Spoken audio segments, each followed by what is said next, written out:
Oh, it's another week of Burst 365 with your Mac and Mac guys, Jody McDonald, John McMullen.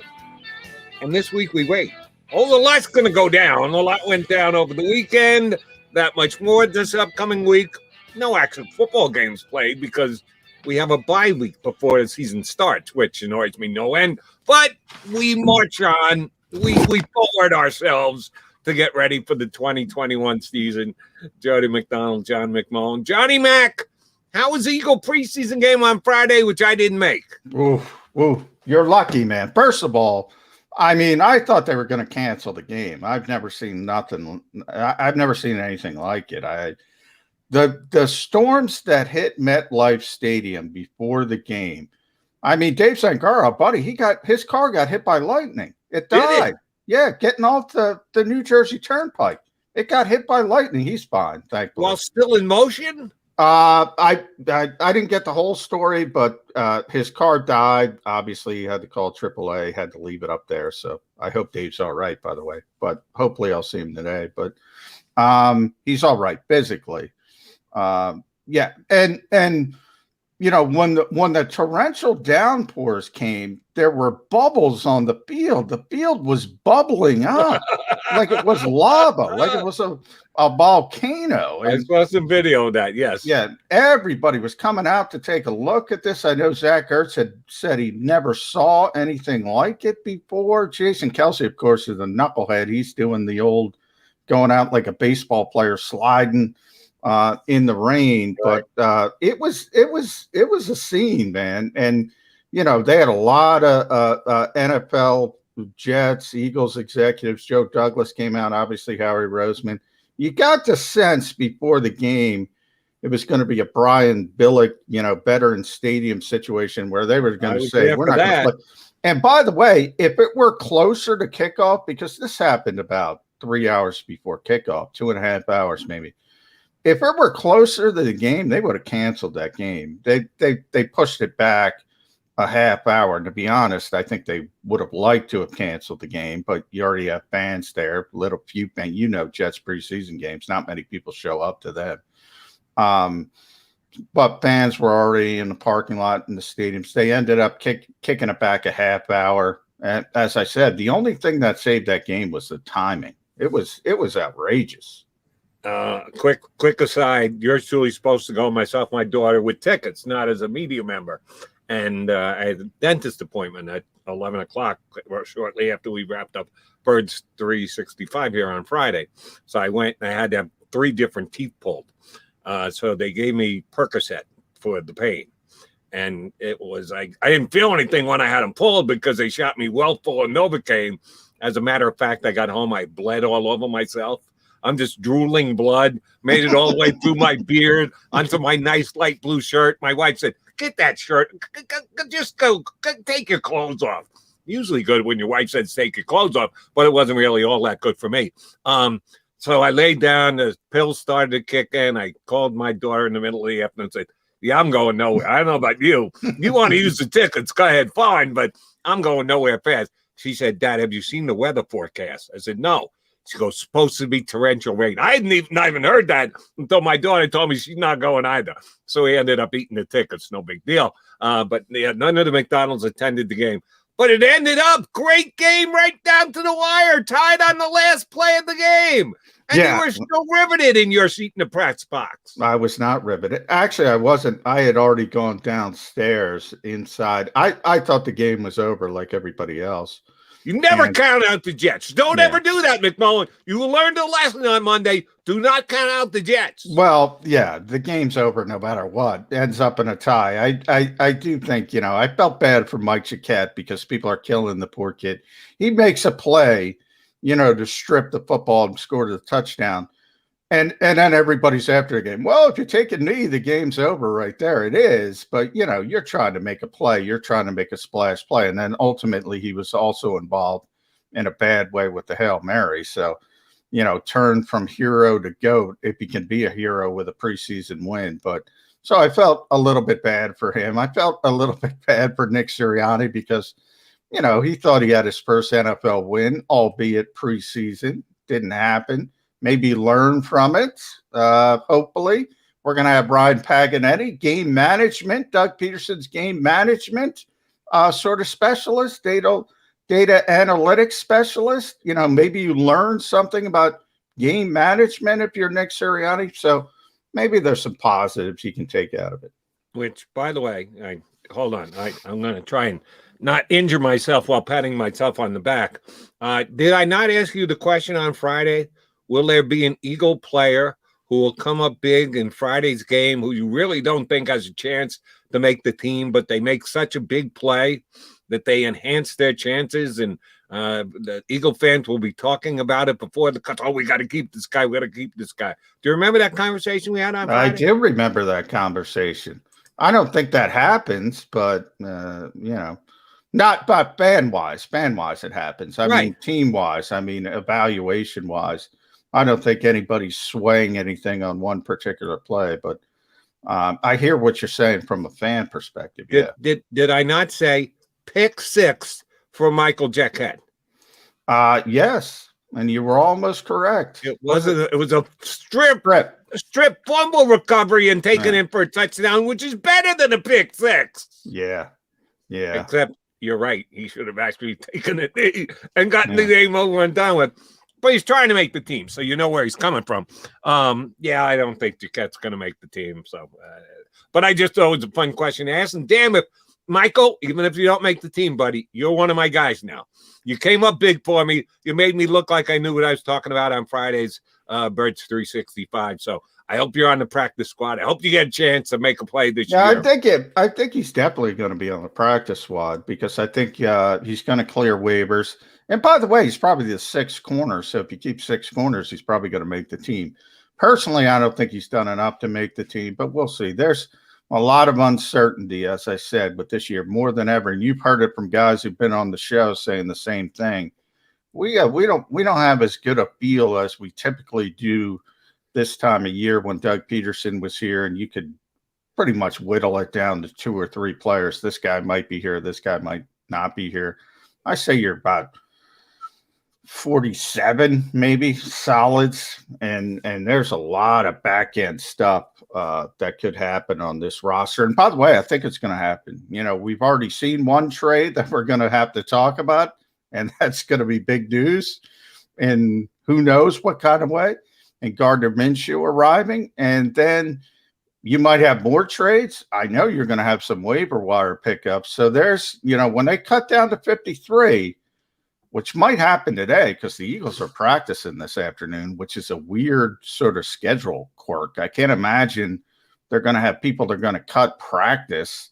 So we might get that announcement later this morning or early this afternoon because the practice is, I think, at 1:30. Kind of a weird schedule quirk. You're going to have a lot of movement even when you get down to that 53. And you have the extra time as well to juggle the roster, as you mentioned, because week 1 isn't this weekend coming up. It's the weekend after. So there's a lot of time as well. All right, let me ask you a couple quick questions on the guys who they already cut. The Eagles got them through waivers early. I don't believe any of them were claimed.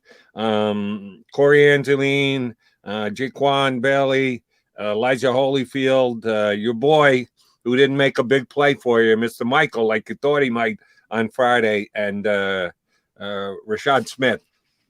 Any of these guys potential practice squad guys in your mind?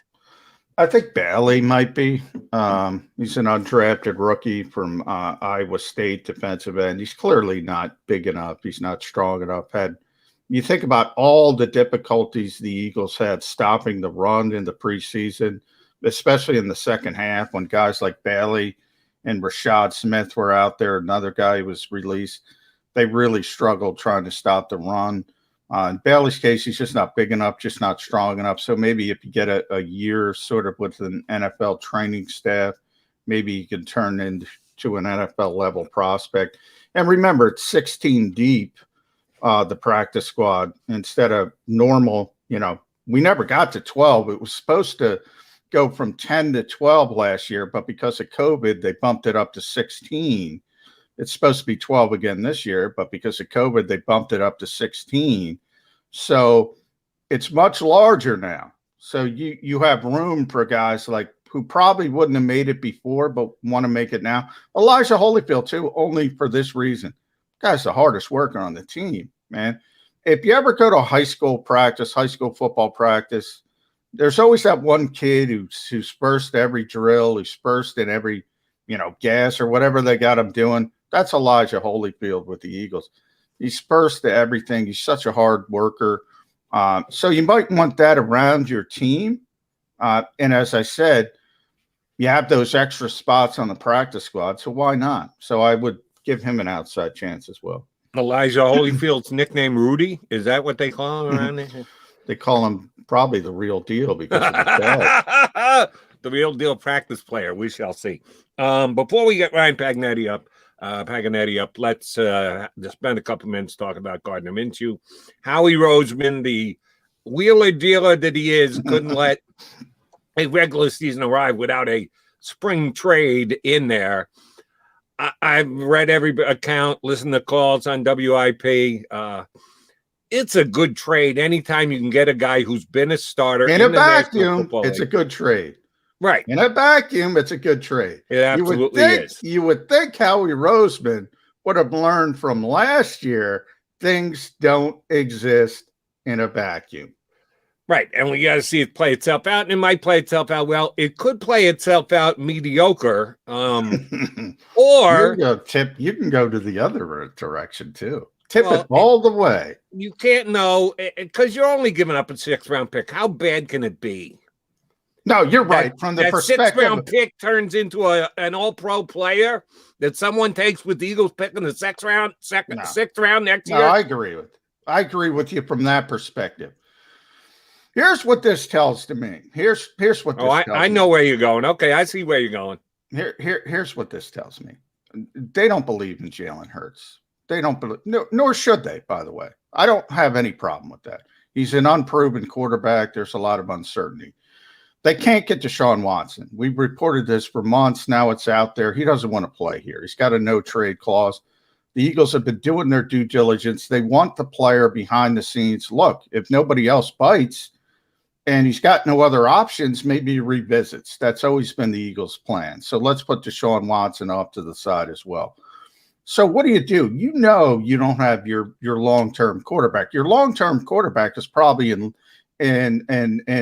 Norman, Oklahoma now, or Chapel Hill, North Carolina. He's not here. So, until you get that guy, why not get more darts to throw at the dartboard? And that's what I think they did. I don't think that's a bad strategy. I do think it's an interesting strategy considering what they went through last season with Carson Wentz and Jalen Hurts and the effect. The Eagles' plan, whether people want to believe this or not, and I don't give a blind what, the Eagles' plan for Jalen Hurts was this to be a cost-effective backup for 3 years and then spin him off and trade him and try to get an asset in return when he hopefully played well in the preseason, hopefully showed other teams around this league, quarterback desperate teams, that he was a worthy starting level player. The long-term answer was already here. It was Carson Wentz. It derailed horribly.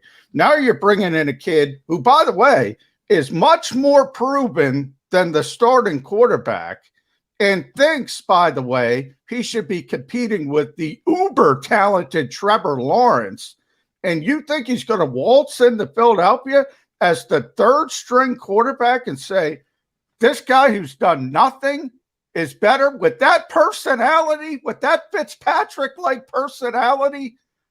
Well, from that perspective, Jody, I don't know. When you talk about chemistry, when you talk about locker room, when you talk about rookie head coach, hey, Nick Sirianni, go manage this guy with the mustache and the big personality. And by the way, if Jalen Hurts struggles early in the season with that freaking personality, he's going to be the most popular guy in town. No, I'll tell you one guy who loses out on this, Joe Flacco. I'm not even talking about poor Joe because Flacco. Flacco will be the backup. Yeah. If Jalen Hurts goes out and gets hurt in week 1, the first guy off the bench is going to be Flacco. It's not going to be Gardner Minshew, no matter what he says, no matter how big a personality he has. It's going to be Flacco. Oh, but Flacco will be scrutinized like you read about. The minute he throws a bad pass, throws a worm burner, overthrows a wide receiver, Gardner. Yes, the Eagle fans will be chiming in, which is the reason why I asked you the question before the show started. You guys get to make requests of the Eagles. We'd like to talk to this guy. Who are you going to make available on Zoom? I got to believe Gardner Minshew is the most requested player on the Philadelphia Eagles today. If you're submitting your request for who to speak to, and you said, oh, they'll get us Gardner. I said, I don't know. The Eagles are a little on the paranoid side. They can be. And what you and I just went through as a potential scenario with some drama in the quarterback room, I think they may keep Gardner under wraps until after the season starts. I don't think we'll see. I mean, we'll see today. They should have him available today. I said 99%. I said 100% he'd be available. And then I can't recall them not giving us a player acquired via trade with any kind of reputation whatsoever. So, it would stick out like a sore thumb. They're going to get some backlog if they're going to hear some criticism and that they don't give us Gardner Minshew. I don't think there's even a remote chance that could happen.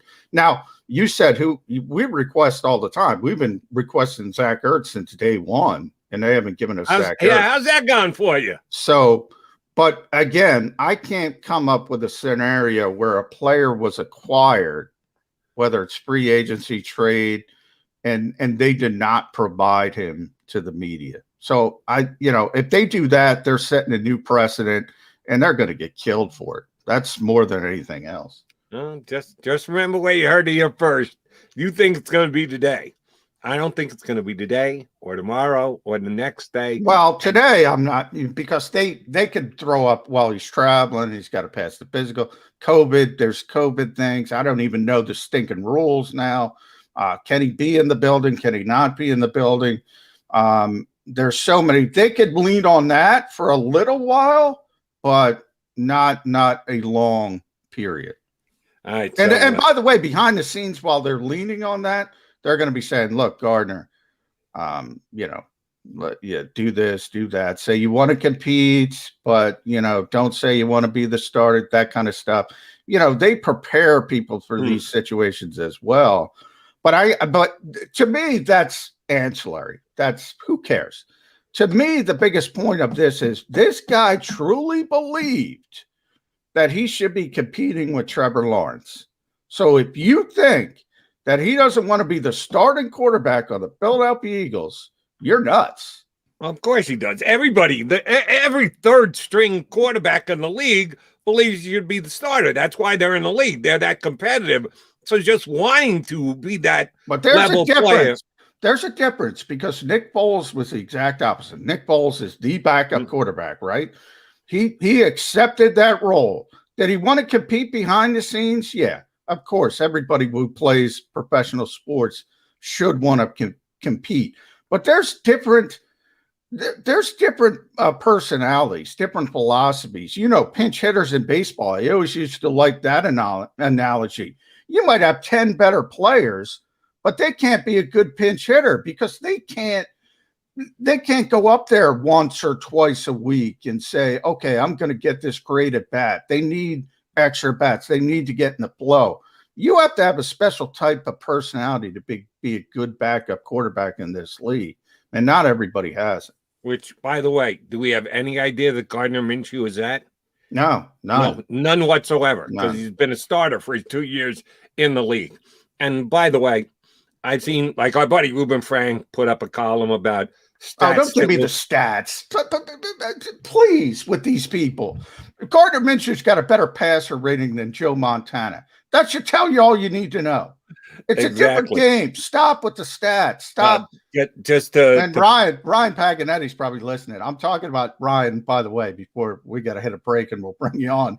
I'm talking about Gardner Minshew's stats comparing them to Joe Montana. It's a different game. So from that standpoint, and Ryan will probably tell you analytically, that's not really, a comparison. And to put a final point on the analytics of it, when the Eagles signed Nick Mullins, he's third all-time in the NFL after his first 15 starts in yards passed, behind only like Mahomes and some. Third in the history of the NFL, most yards in his first 15 starts in the NFL. How'd it work out for Nick Mullins? I told you he couldn't play. The Eagles saw he couldn't play, and that is why Gardner Minshew is here. He's John McMullen. I'm Jody McDonald. Ryan Paganetti, former Eagles coach, assistant offensive game management for the Eagles, and Doug Peterson's going to join us next here on Birds 365. As a hardworking American, you've never experienced how tough life can be until now. A catastrophic injury while working on the job. A personal injury from someone else's negligence. Turned away by other law firms in the region who didn't bother to learn your story. It's time to meet the Fritz & Beyond Cooley Law Firm and managing partner Brian Fritz. Badly injured? Call the Fritz & Beyond Cooley Law Firm. Find out why they say, "We got this." The International Brotherhood of Electrical Workers, Local Union 98, is a proud sponsor of The Labor Show with J. Doc and Krause every Saturday night from 6 till 8 p.m. IBEW Local 98's highly trained and superbly skilled electricians are the best in the business, setting the highest safety standards in the electrical industry. So when you're planning your next industrial, commercial, or residential project, choose an IBEW Local 98 union contractor. Learn more at IBEW98.org. The savoring taste of a good bag of beef jerky is so enjoyable at any time of the day, as long as you can find it. Here's what we suggest. Pure Bull Beef Jerky is our answer, and soon it will be yours. Locally produced in the Philadelphia region, this high-quality, healthy protein snack is easy to secure. Go to steersnacks.com, and you'll see hot garlic, tropical heat, Pure Bull dry rub, and our favorite, Huck and Fod. What's that? Huck and Fod. Go now to steersnacks.com. I get scared sometimes. Of a lot of things. Joining in. Decisions. The dark. The dark. But I once heard someone say, But as I always say, it's okay to be afraid. as long as you face the fear. And keep moving forward. Wherever you are in life, count on the name trusted in insurance for over 80 years. Independence Blue Cross.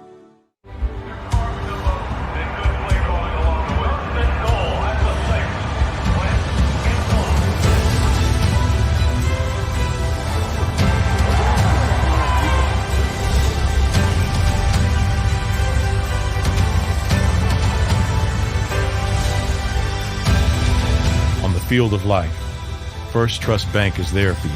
Champions on three. 1, 2, 3. Because Philadelphia dreams deserve a Philadelphia bank.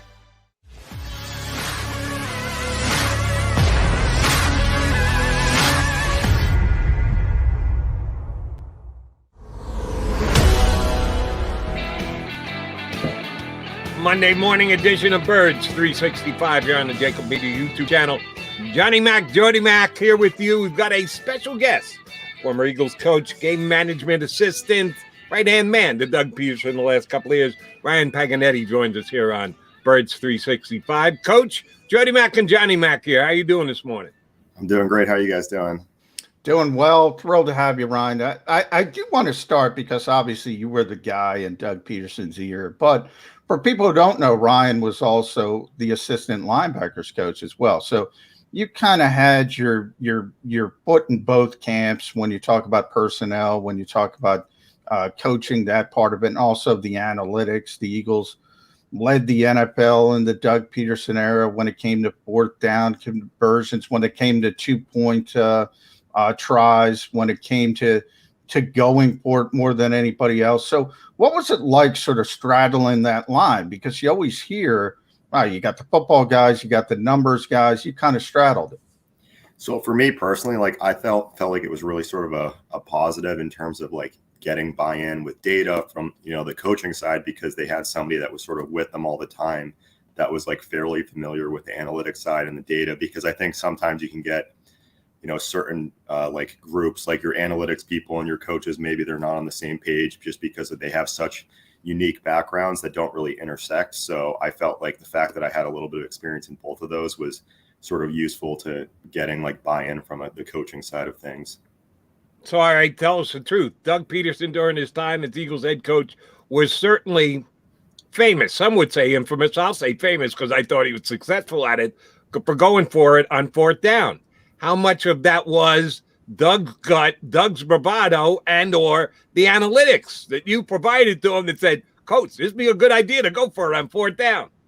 I would say at the end of the day, it was his decision every single time. But the great thing was that he was so receptive and open to ideas. And like, at the very least, like, he wanted to consider what the data said in a certain scenario. So whether or not he was going to follow it, like, he wanted to know what it said. And I'd say of, any NFL coach that I've interacted with, like, he was more receptive to the analytics, particularly with the 4th and 1s, 4th and 2s, 2-point conversions. Like, I've never, interacted with anybody that was as receptive as him. And, he really sort of developed the confidence, particularly in 2017, that like the 4th downs and the 2-point conversions, some of these other things were helping. And, once we were kind of rolling and we got a pretty good win streak, like, he just kind of stuck with it. And, we had a ton of success with that. It's interesting, Ryan, because Frank Wright was nice enough to give me a few minutes after the Super Bowl. And while everybody else was talking about the Philly special or Zach Ertz's touchdown, he was talking about the 4th and 1. He was talking about Nick Foles sliding, Zach Ertz making the last-minute move, the conversion there. And he says, if we don't make that, the game's over. That was his mind. That was his mentality, because it was a shootout game. He was thinking, okay, if we don't make this, the Patriots are going to go down the field and score. You talk about receptiveness. Did guys around the league, when the Eagles started to have success with this, did they contact you saying, how do I get my guy, my coach, to listen to this kind of stuff, to put pressure on the opponent?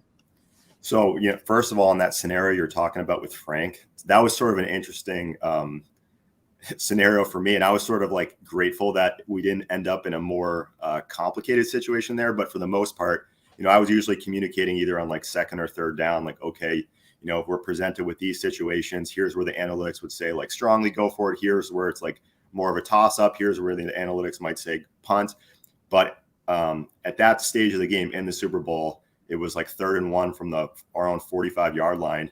And I was sort of communicating with Coach Peterson, like, look, if we have a sack or a significant lost yardage play, the Patriots have not punted the entire game. These guys have like 550 yards.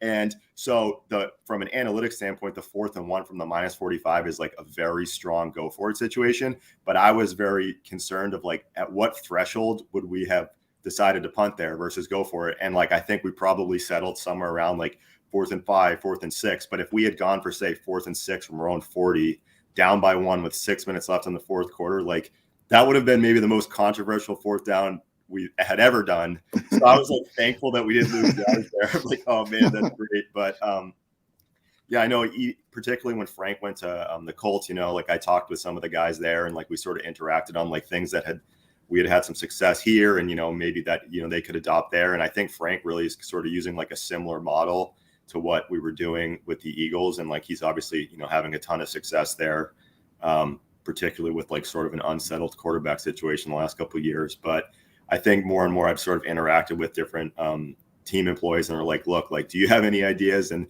for me, I was sort of lucky that Coach Peterson was, a new head coach. And I think because of that, he was sort of like not stuck in his way of doing things.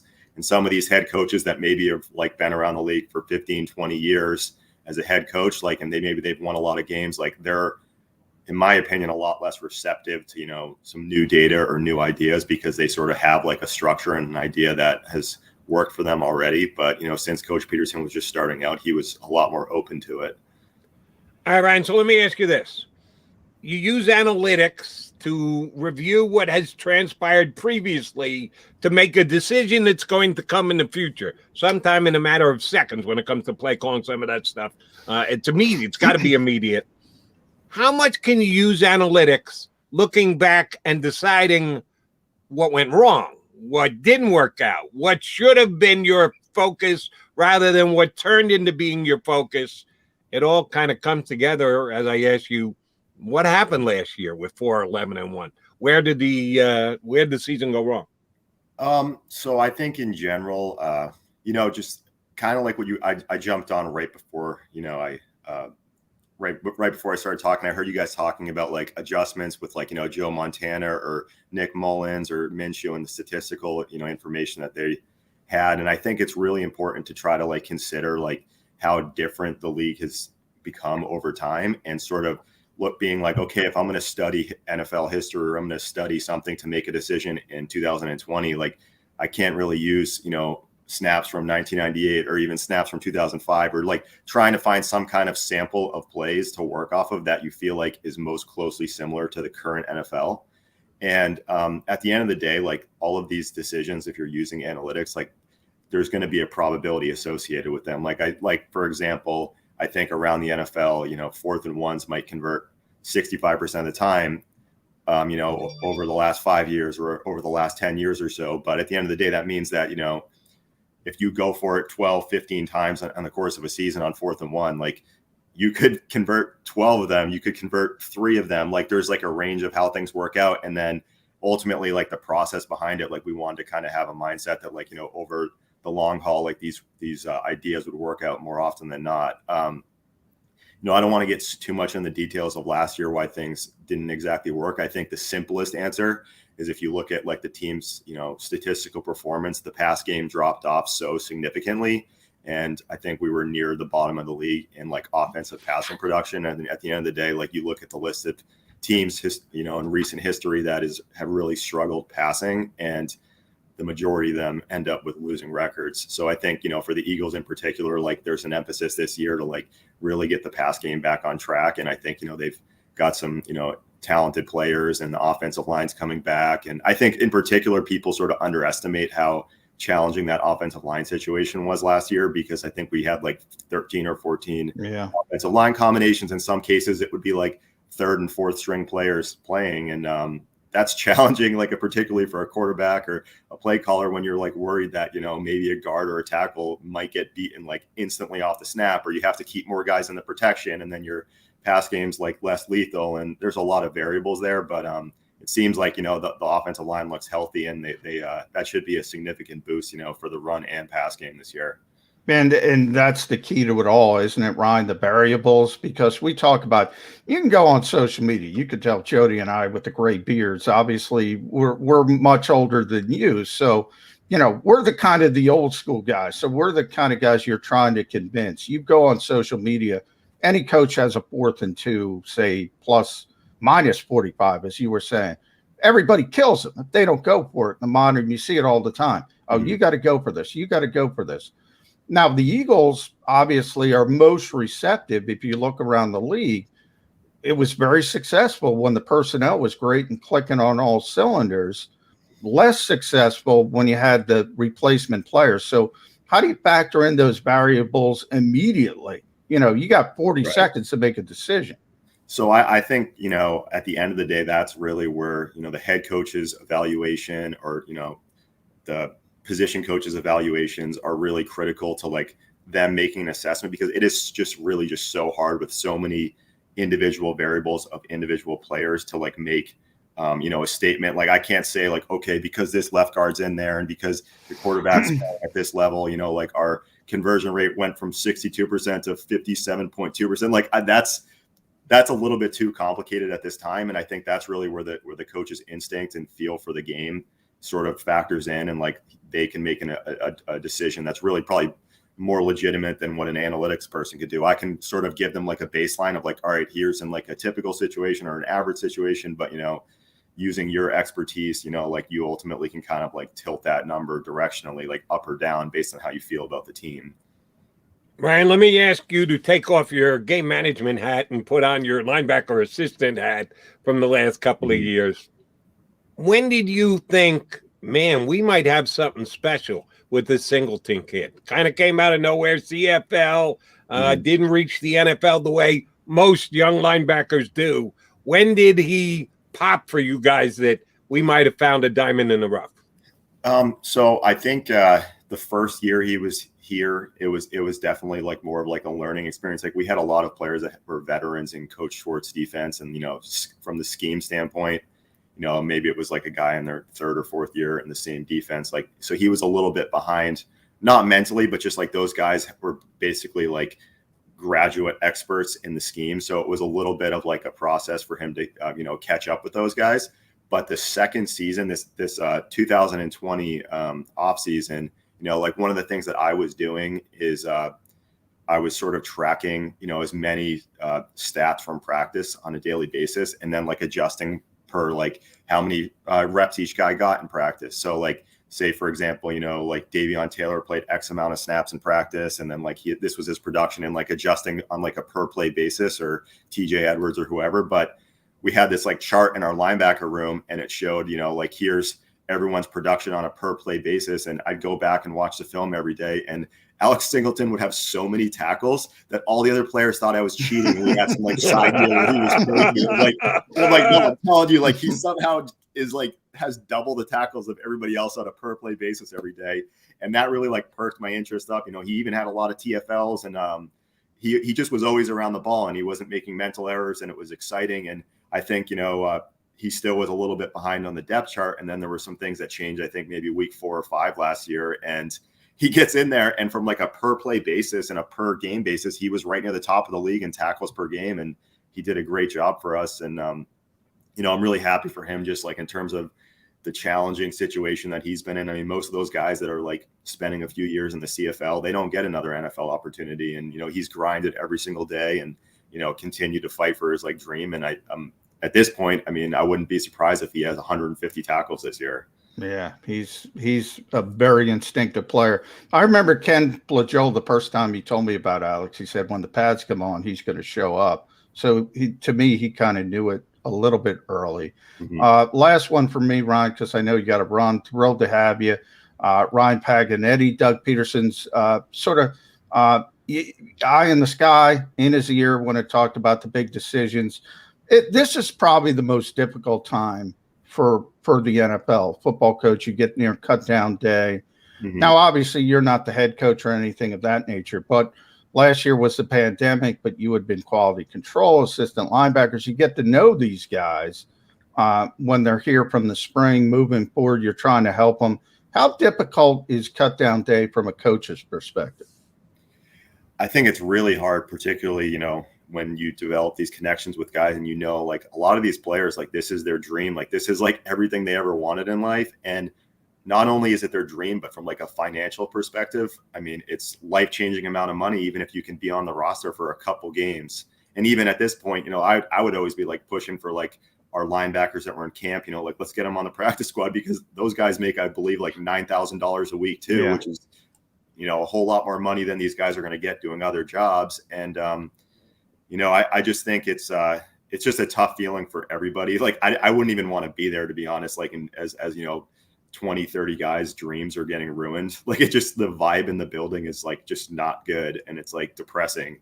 But at the end of the day, a lot of these guys, keep grinding, and maybe there's injuries that come up around the league, or they get tryouts and, things work out. But I mean, there's been guys that have been cut, even on this cut down weekend or whatever they're doing, cut down on Tuesday, and then they go on and they get on it with another team, and, they end up having great careers. So I think that, just continuing to grind and being optimistic as a player is like important, because you never really know what's going to happen. Ryan, last one for me. Your brother's still part of the Eagles coaching staff, TJ offensive quality coordinator. The Eagles made decision, parted with Doug Peterson, didn't retain your services, but kept your brother around. When you get him on the phone, when you get him in person for a Sunday dinner or something like that, do you specifically talk only Eagles or no Eagles whatsoever, or whatever blend in the middle? What's it like when you and your brother are getting together these days? We talk a little bit about Eagles, but, I'm not really going to get into too many details here at this time. But we talk about a lot of stuff, and, I'm really proud of him, because like he's been there with a few different staffs, and, pretty much every coaching staff he's been with, they've wanted to keep him around and thought he's done a great job. And, I really do hope for the Eagles' sake and Coach Sirianni and for my brother. Like, I hope the team does a great job this year. And I know I'm sure that you guys will be on Twitter or on this radio station taking shots at every decision that you make and everything, because that's just how it works. But I hope that those guys do a great job, and we'll see what happens. Ryan, great stuff. We appreciate you coming on. If you land something, tell us. We get you on and give you your props for getting a new gig. Thanks for sharing with us today. Thank you. Thanks, Ryan. Ryan Paganetti, former Eagles game management coach, assistant linebacker coach. Good dude. Yeah, he was the guy that Doug Peterson leaned on to give him some advice during the last several years, including that Super Bowl win back in 2017 as J-Mac took him for a walk down memory lane. A good walk at that. All right, McDonald and McMullen, your Mac and Mac guys here on Birds 365. Still got plenty to do. Talk about the Eagles' cuts they made, the trade they made, the cuts they may make today before practice. We'll get all that in before Barrett Brooks joins us in hour number 2. Keep it right here on Birds 365. As a hardworking American, you've never experienced how tough life can be until now. A catastrophic injury while working on the job. A personal injury from someone else's negligence. Turned away by other law firms in the region who didn't bother to learn your story. It's time to meet the Fritz & Bianculli Law Firm and managing partner Brian Fritz. Badly injured? Call the Fritz & Bianculli Law Firm. Find out why they say, "We got this." The International Brotherhood of Electrical Workers, Local Union 98, is a proud sponsor of The Labor Show with J. and Krause every Saturday night from 6 till 8 p.m. IBEW Local 98's highly trained and superbly skilled electricians are the best in the business, setting the highest safety standards in the electrical industry. So when you're planning your next industrial, commercial, or residential project, choose an IBEW Local 98 union contractor. Learn more at ibew98.org. The savoring taste of a good bag of beef jerky is so enjoyable at any time of the day, as long as you can find it. Here's what we suggest. Pure Bull Beef Jerky is our answer, and soon it will be yours. Locally produced in the Philadelphia region, this high-quality, healthy protein snack is easy to secure. Go to steersnacks.com, and you'll see hot garlic, tropical heat, Pure Bull dry rub, and our favorite, Huck and Fod. What's that? Huck and Fod. Go now to steersnacks.com. I get scared sometimes. Of a lot of things. Joining in. Decisions.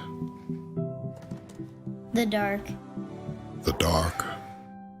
But I once heard someone say, But as I always say, it's okay to be afraid. as long as you face the fear. And keep moving forward. Wherever you are in life, count on the name trusted in insurance for over 80 years. Independence Blue Cross.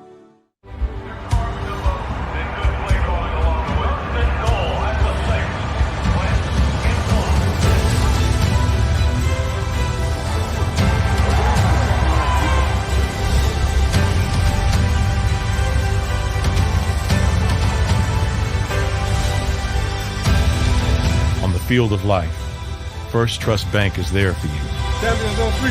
1, 2, 3. Because Philadelphia dreams deserve a Philadelphia bank.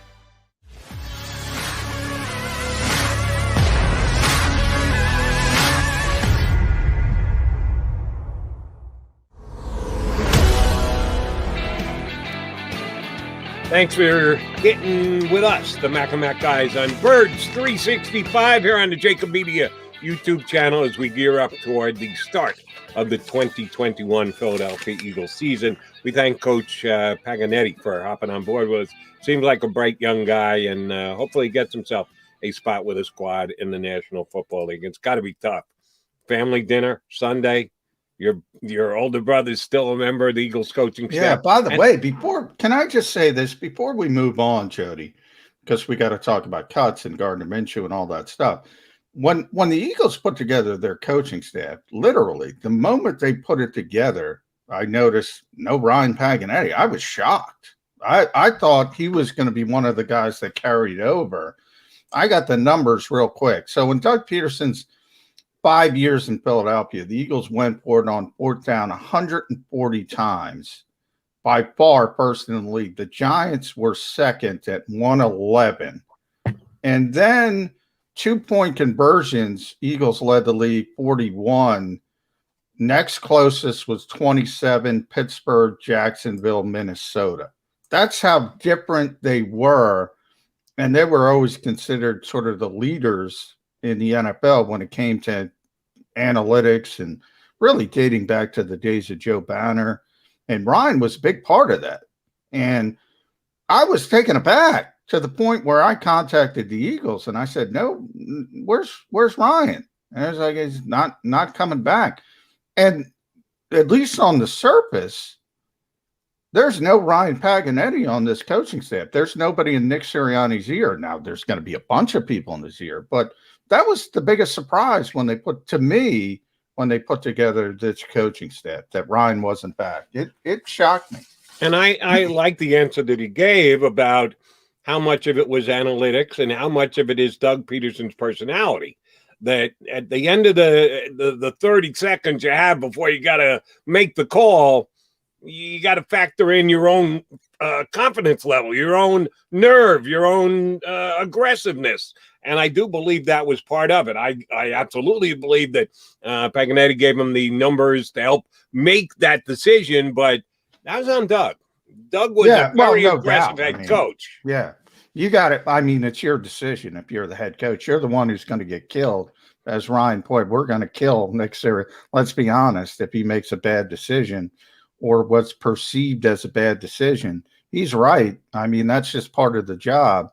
So I do think, though, if you look at, how things are perceived around the NFL, and as I mentioned, the Eagles are always considered at the top of the chart when it comes to analytics.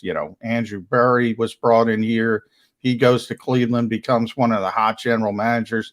He's an analytics type guy. They're always thought of as being at the forefront of that part of it. So I think ultimately Ryan will get another job at some point. I'm just surprised it's not here. I'm just surprised he's not on this staff. So that, but that's just personal. I was stunned when they announced the coaching staff and he wasn't on it. I really was. How many coaches in all did they retain? How many stayed? How many new entries did that analytics, pardon the pun? Not many. There's obviously the three most notable, which would be Jeff Stoutland, actual position coaches, offensive line coach, run game coordinator. I'm trying to think. Aaron Moorhead is the receivers coach, obviously. Those are the only full-time position coaches. Then they brought back TJ, Ryan's brother, who's a quality control coach. Jeremiah Washburn they brought back, who sort of straddles. He's part personnel executive, part assistant defensive line coach. Roy Isban is Jeff Stoutland's assistant. They brought him back. And then, Joe, the ex-special, I forget his last name, the assistant special teams coach is back. So not many. What's that, 5 or 6? And one of them was obviously the reason I asked, and the point I was trying to make was they turned this coaching staff over.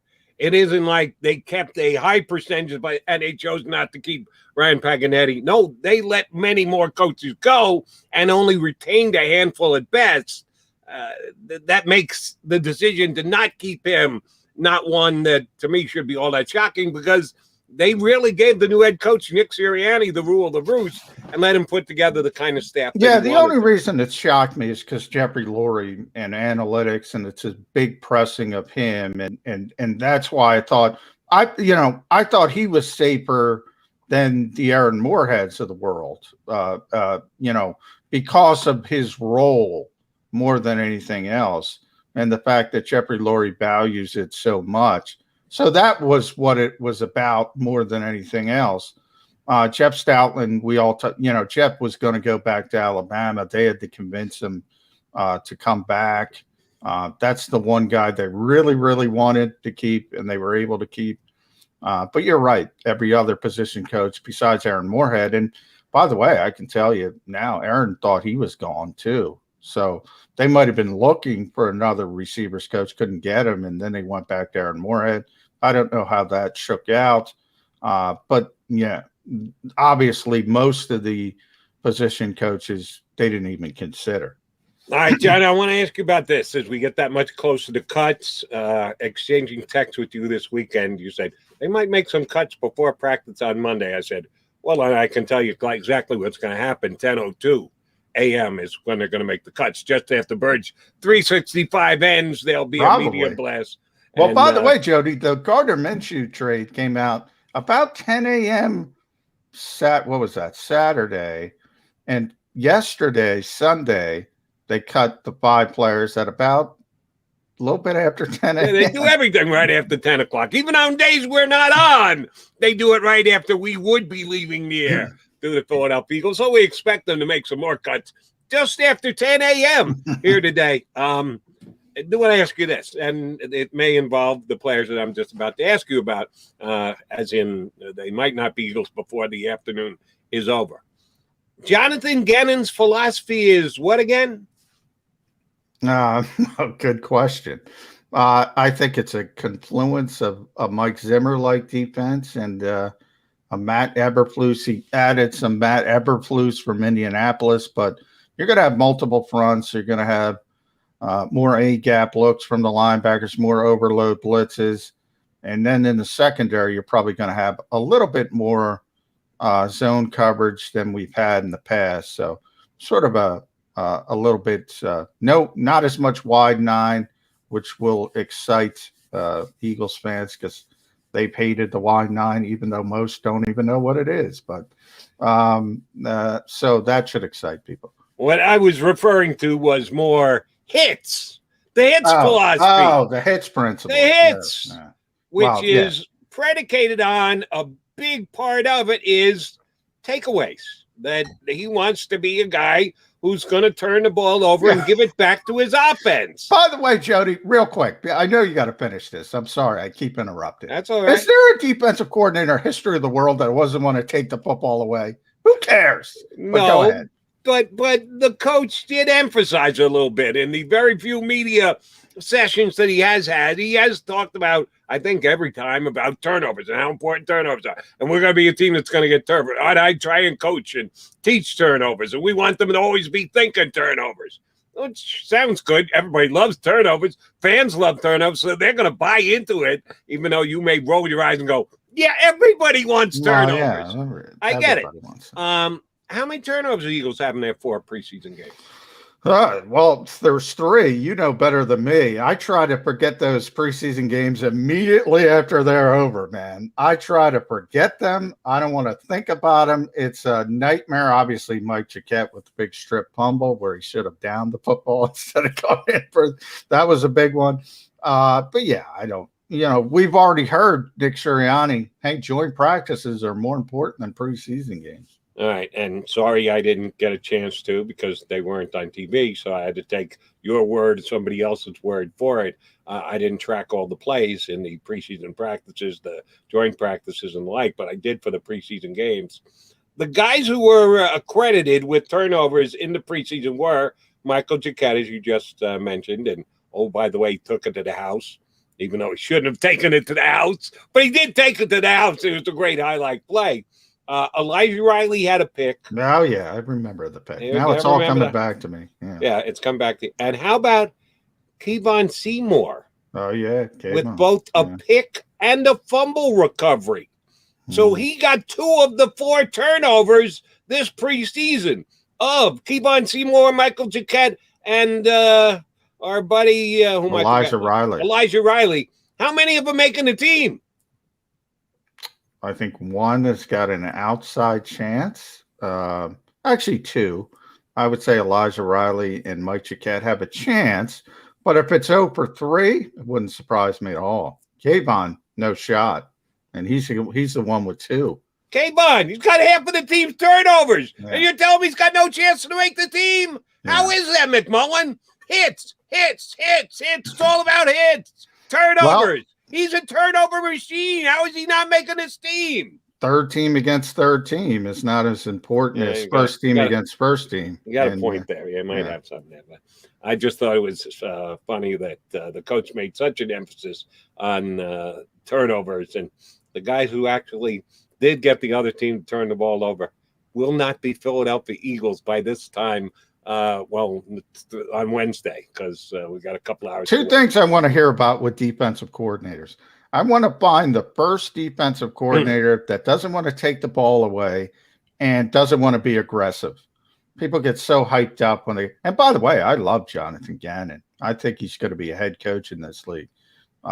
He's a really smart guy, really engaging guy, really fun guy to be around, really energetic guy. But I mean, people get hyped up about talking about turnovers, aggressiveness. I mean, literally, give me one defensive coordinator that has ever said, "Oh no, we want to be very laid back. We want to, we don't want to turn the football over. Why would we want that?" Yeah, that kind of stuff. I don't get. I don't take too seriously. Fair enough. All right, a couple other points I want to get in from the game on Friday night, which we all know ended in a 31-31 tie. Jordan Howard didn't play. What did you read into that? Is it the fact that he's a lock to make the team, or he's got no shot to make the team? I think he's a lock. I think he's a lock to make the team. Now, a lot of people don't disagree with me for this reason. We brought this up with Bo Wolf in the past. You know, you have this sort of, when you're talking about a vested veteran like Jordan Howard, if they're on the roster for week one, their entire salary is guaranteed. Whereas if you cut them, you can keep a younger player. We've talked about all the injuries. Can the Eagles afford not to carry Tyree Jackson? Can they afford not to carry Landon Dickerson on the initial 53? If you say no, you got to carry those guys. You got to create spots. One of the natural ways to create spots is to cut the Jordan Howards of the world, the Richard Rodgers of the world, and bring them back in week two when their salary isn't guaranteed. So the Eagles could do that, but from my perspective, they've been saying they love the guy from day one, Nick Sirianni, the new coaching staff. They're treating him like they're other veteran players who they value, putting them in bubble wrap. And three, he doesn't make a lot of money, so it's not like you're going to be concerned about paying Jordan Howard for the whole year. And it's not like they're cutting him in week two, so why bother? I think they're going to carry him on the roster.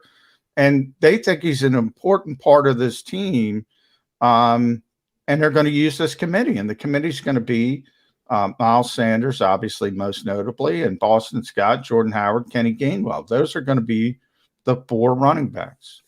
Here's the reason why I think he is going to be on the team, and I don't even think, as you just lean to the fact that they're going to try and play the roster game of cutting him and then bringing him back so as to have the flexibility of not have his salary guaranteed.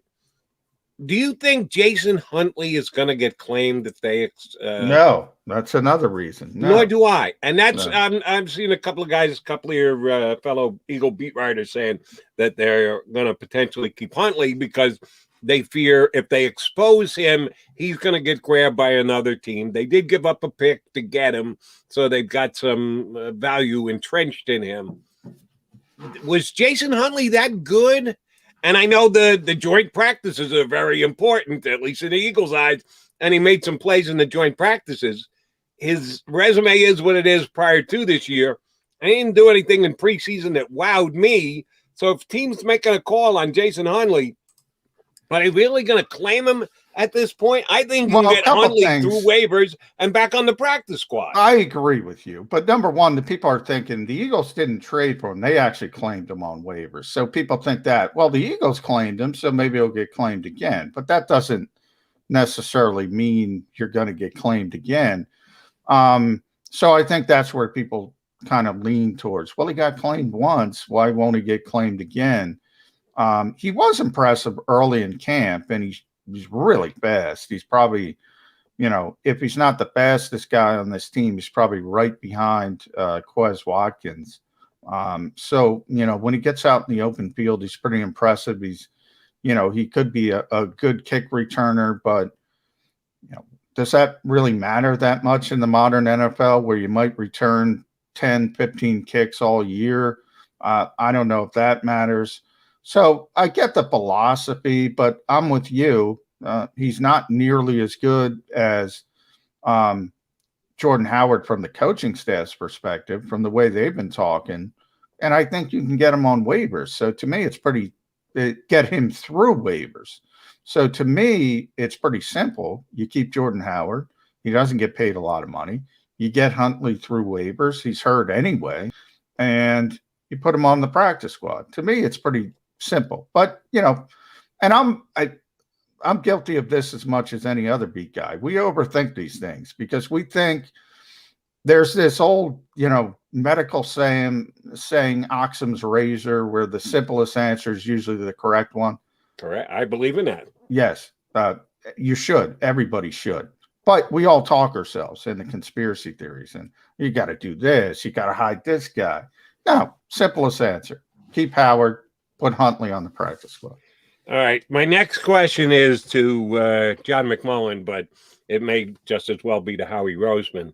I know you've expounded the theory, and you're just speaking through Howie Roseman colored glasses, John, that the Eagles may still get that Sam Bradford effect and be able to trade Zach Ertz prior to the start of the season. Well, it happened in Minnesota, of all places.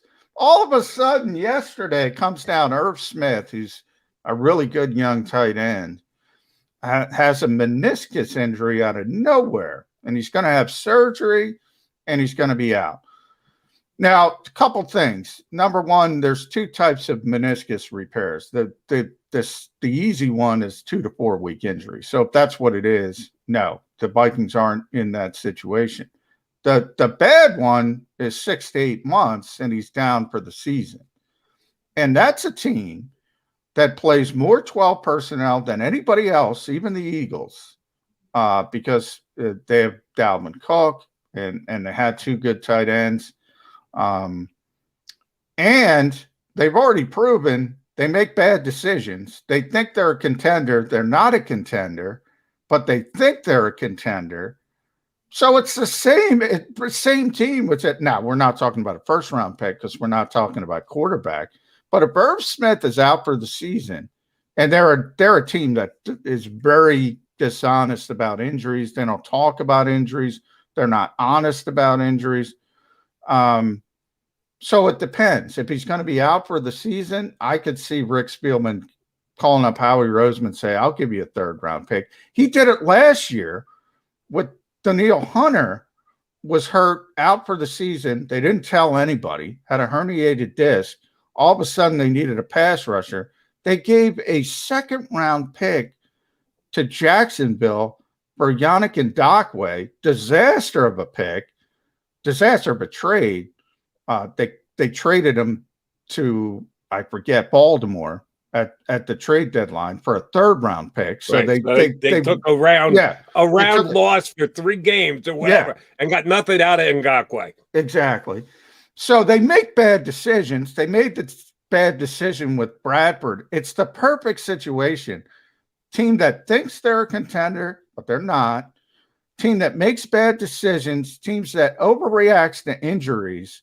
But again, it depends on how serious the Irv Smith injury really is, and I have no way of knowing that. Right, and we probably won't know for another couple of days. And like you said, the Vikings are pretty good at keeping that stuff under wraps, that they don't let bad information get out if they can keep it under wraps. Fool me once, shame on you. Fool me twice, shame on you. You gave 2 good examples going back to Sam Bradford. Fool me 3 times, shame on me. I think Rick Spielman learns from this. You mentioned Minnesota uses a lot of 12 because of Dalvin Cook, which means the tight end to get your hands on, you want them to be at least capable, if not above average, blockers. That has never been the strong suit of Zach Ertz. No, Zach Ertz is a pass catcher. But it's not. If you look at their situation, Tyler Conklin would be the blocker. Irv Smith was the receiver. So you're looking to replace the receiver. Bad decision maker. I'm just saying. I'm just throwing it out there, Jody. You tell me you think Zach Ertz is going to go for a 3 in the next 12 days. No, I'm with you. I think he's learned from it. I think more than the Bradford thing. They think the Bradford thing worked out. I'm still close with those people. They think that worked out, interestingly enough. How can they make that argument? Well, what did they win with Sam Bradford? They didn't, but he had a good year. He had a good statistical year, and then he was done back by to the next year. statistics. I know we had Ryan Paganetti on earlier. Hey, I'm who not was an I analytical agree guy. with you. I'm But just do telling we you have what to they go think. back over Nick Mullen's statistics? Do we have No. to go back over Gardner I'm with you Minshew's 100%. I'm saying what they think. Now, the second part is they know they got police with Ndakwe. So I think that one, more than the Bradford one, probably prevents them from doing it again because you look like you're overreacting. And by the way, Zach Ertz would be better for them than Yannick Ndakwe, but that's another conversation as well. I don't think he can afford to do it. By the way, and I should know this, and I'm admitting that I don't. Where is Ngakwe? Is he still with Baltimore? Did he have Raiders? A year to go? No, he stinks. He's been on 4 teams in less than a calendar year. Which, oh, by the way, you know full well, Eagles Nation, and I don't mean all of you, but I mean a good number of you, wanted desperately to get him here. Oh, yeah. That was the key acquisition for the he's got Eagles a big in the name, offseason. We need to get Yannick Ngakoue. Let's give up a first-round pick to get Yannick Ngakoue. The guy was, again, by stats, maybe a player. By actually watching him on the field, no, he's nothing special. He's not even a starting guy. He's a rotational type guy. Way overrated, Yannick Ngakoue. He's a good pass rusher who can't do anything else. He's a one-trick pony. You can run at him all day long. Yeah, I mean, you know how that works, though, and that's just not the Eagles fan base. If it's a name they know, they want him. That's just the way it is, and it's not, and the grass isn't always greener. Players find that out. Fans find that out. We're already talking about it with Gardner Minshew. You just brought up statistic: 93 passer rating, 37 touchdowns, 11 interceptions. We got a good quarterback. Settle down. He's only a starting quarterback because it's the worst team in football. Number one, and they didn't want him to be the starter, by the way. Nick Foles just fell on his face when he was a rookie. And last year, they won 1 game last year. Who cares who the starting quarterback was for the majority of the season? But people look at statistics and say, oh, 93 passer rating. He must be pretty good. When you're always down by 14 points, 21 points, and the other team is playing prevent zone defense against you, guess what? You can put up some numbers. You can add up some yards. You can have a pretty good passer rating if you're always playing 2 to 3 touchdowns from behind. And that's exactly what Nick Mullins was in San Francisco, and it's exactly what Gardner Minshew was down in Jacksonville, both of the last 2 years. But I digress. Jalen Hurts didn't play Friday. We all knew it ahead of time, but you still had hope. And then the torrential downpour came and said, there's no way this guy sees the field. They're not putting him out there. He didn't. So how many snaps did he play this preseason, Johnny Mac? 10. 10. Now, there's a lot of quarterbacks that didn't play. There's a lot of quarterbacks who did play. By the way, I thought there was an interesting juxtaposition. Right as the Eagles kicked off at 8 o'clock, remember it got pushed back a half hour. Right. The Kansas City Chiefs were kicking off on the NFL Network. And guess who was under center, Jody? Patrick Mahomes. And by the way, I think he played 2 drives, 2 touchdowns. 2 touchdowns, yes. Pretty sharp. Pretty sharp. Perfect passer rating of 156.8. So that kind of sets the bar for Patrick Mahomes. Yeah. That's if he's not the best quarterback in football, he's number 2 to Aaron Rodgers, who didn't play. So there's an example of a quarterback who didn't play. But, do you want to compare Jalen Hurts to Aaron Rodgers and say, well, we got to protect this guy at all costs? Or do you want to say, I got a young player, let's get him some valuable live reps? That's the key, live reps. I would have erred on, let's get the young player some live reps when we can get them some live reps. They went in a different direction. Ultimately, the only thing they care about, they got through the preseason relatively healthy, no serious injuries. So they see it as a success. I don't know. I can see both sides, but I believe in preparation more than they believe in preparation. And the proof will be in the pudding. How's he play week one? How's he play week two? We're going to be able to answer this question. No one's got the answer now. Not those of us who would have liked to see a little bit more. Not the Eagles who decided that less was more and only put him out there for 10 snaps. And, yeah, I'm not going to say first quarter, first game. You got to go a little bit more than that. But the first 3 games of the year, I think we can draw a conclusion. Was Jalen Hurts given enough time to prep for this upcoming season? But he is going to be the Eagles starter. Sorry, Gardner Minshew fans. It's not happening. Gardner's not coming in and starting. The only way Jalen Hurts is not starting for, at the worst case scenario, the first half of the season is if he gets hurt. Then they have to figure it out as they go. And I firmly believe Joe Flacco will be the first guy off the bench before Gardner, the savior, ever gets in there. So we know he's going to be the Eagles quarterback for a half a year. He's probably going to be the Eagles quarterback for an entire year. After that, your guess is as good as mine. But at least with all the reporting this weekend, despite the fact that the pot started stirring again, no one is tying the Eagles to Deshaun Watson. And to be honest, everybody tied them to him. Tied, as in past tense. No one is tying them to him. The Eagles had significant interest in Deshaun Watson. Until it's over, it's not over. Remember, the teams we're talking about, it's interesting. You see the Miami Dolphins, who that's where he wants to go. Let's be above board for a lot of reasons. Whether we always talk about Florida teams. More than that, the tax situation, which means a lot for somebody who makes that much money. I don't think people realize how big a difference that is from a financial perspective. And also, I think he thinks, for whatever reason, the Eagles aren't ready to win right now if he were to come here. A lot of unproven playmakers, a lot of potential, but unproven. So those are sort of the reasons why Deshaun Watson doesn't want to play here, has a no-trade clause, can just put his foot down and say, no, I'm not going there.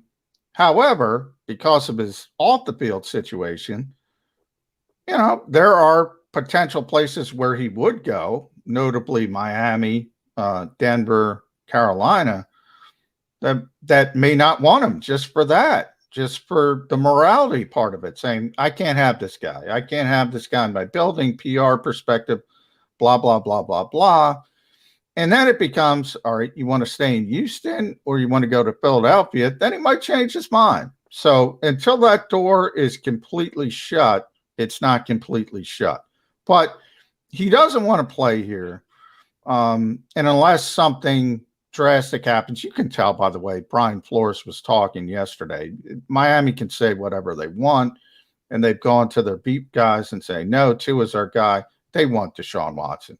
And ultimately, I think that's where he's going to end up.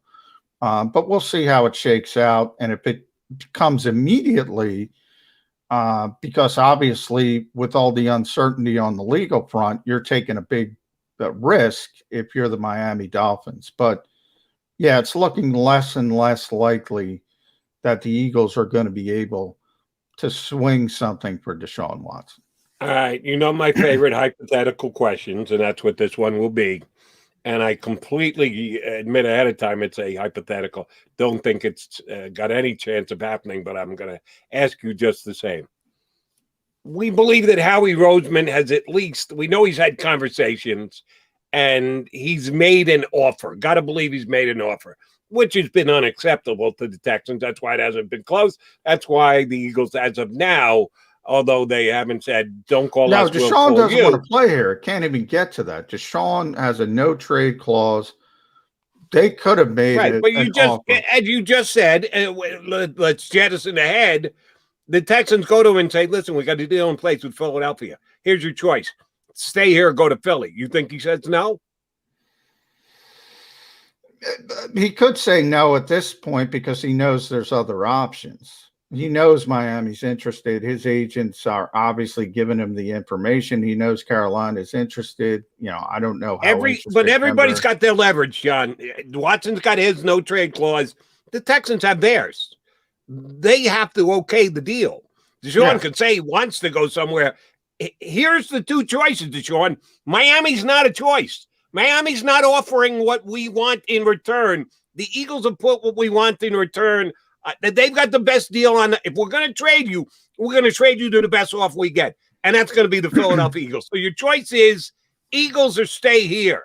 He can't dictate terms. He can't say, no, I must go to the Miami Dolphins. The Texans have the right to keep him or to trade him. But, yes, they have the right, but they don't want to keep him. They want to trade him. He's well aware of that. They've gone down the road. They've essentially admitted he's moving on behind the scenes.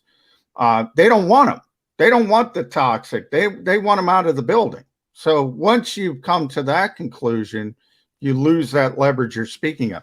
If you don't have all the other stuff, the Jack Easterby stuff, the legal stuff, you're right. The Texans would have some leverage, but they don't really have that leverage anymore because they want him out more than Deshaun wants out. But at minimum, they can feign the leverage. So here's my question to you. If the Eagles had the best offer on the table and they got the Texans to say, okay, we got to get Deshaun to okay it. Then they go to Deshaun and Deshaun says, yeah, I can't stay here. The only place you can trade me is Philadelphia. The choice is either stay here, go to Philly. All right, fine, I go to Philly. What do the Eagles do? If it happens in the next 48 hours. The Eagles make the trade. The Eagles make the trade. The Eagles make the trade, period. The Eagles get Deshaun Watson. The Eagles would love to have Deshaun Watson. But then is he the starting quarterback week one? Week one, maybe not. First of all, you have to deal with the NFL. I think, and I joked about this and I wrote about it on Philly Boys. You have all these conspiracies with Gardner Minshew. One of the conspiracies, the common conspiracy is, well, you just spin off Joe Flacco to a backup quarterback desperate team. Indianapolis needs a backup. Again, by the way, Indianapolis doesn't need a backup. Easton is better than Flacco now. Well, yeah, and you can talk yourself in it. That's what I'm saying. It depends on the other part of it. And I'm calling it a conspiracy. Now, the bigger conspiracy is Minshew. Well, the Eagles got Minshew. You probably heard this. The Eagles got Minshew to spin off Jalen Hurts to Houston to get Deshaun Watson, and then they have a starting quarterback if he gets suspended for 6 games, 10 games, 12 games. Minshew could be the short term, and then you go long term with Deshaun Watson. That's sort of, as I call it, the QB-anon conspiracy. The really out there people who think that's what's going on. It's not what's going on. But just from a perspective, if they could get him, the Eagles would get Deshaun Watson, period. Period. End of sentence. I've been saying it for months. He doesn't want to be here. You can get on the morality hill and say the Eagles shouldn't want him. I get those people. I get it. But they want him from a football perspective. They want him. And they would be ready to plug him in ASAP. Well, week one, I mean, it's difficult for anybody to come in 2 weeks and start. But if he's not suspended, if he's not on the commissioner's exempt list, it would be real stinking early. I'll tell you that. He's John McMullen. I'm Jody McDonald. We are your Mac and Mac guys here on Birds 365. Coming up next, we're going to talk to one of the team members, one of the homeboys from the middle here on the JAKIB Media YouTube channel. And you see him on NBC Sports Philly all the time. Ex-Eagle Barrett Brooks joins us next here on Birds 365. As a hardworking American, you've never experienced how tough life can be until now. A catastrophic injury while working on the job. A personal injury from someone else's negligence. Turned away by other law firms in the region who didn't bother to learn your story. It's time to meet the Fritz & Bianculli Law Firm and managing partner Brian Fritz. Badly injured? Call the Fritz & Bianculli Law Firm. Find out why they say, we got this. The International Brotherhood of Electrical Workers, Local Union 98, is a proud sponsor of The Labor Show with J. Doc and Krause every Saturday night from 6 till 8 p.m. IBEW Local 98's highly trained and superbly skilled electricians are the best in the business, setting the highest safety standards in the electrical industry. So when you're planning your next industrial, commercial, or residential project, choose an IBEW Local 98 union contractor. Learn more at IBEW98.org. The savoring taste of a good bag of beef jerky is so enjoyable at any time of the day, as long as you can find it. Here's what we suggest. Pure Bull beef jerky is our answer, and soon it will be yours. Locally produced in the Philadelphia region, this high-quality, healthy protein snack is easy to secure. Go to steersnacks.com, and you'll see hot garlic, tropical heat, Pure Bull dry rub, and our favorite, Huck and Fod. What's that? Huck and Fod. Go now to steersnacks.com. I get scared sometimes. Of a lot of things. Joining in. Decisions. The dark. The dark. But I once heard someone say, But as I always say, it's okay to be afraid. as long as you face the fear. And keep moving forward. Wherever you are in life, count on the name trusted in insurance for over 80 years. Independence Blue Cross.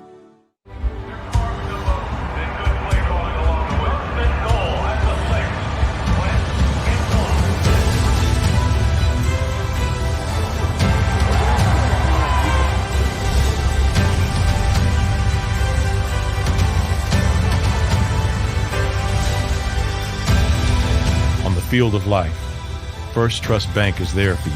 Champions on 3. 1, 2, 3. Because Philadelphia dreams deserve a Philadelphia bank.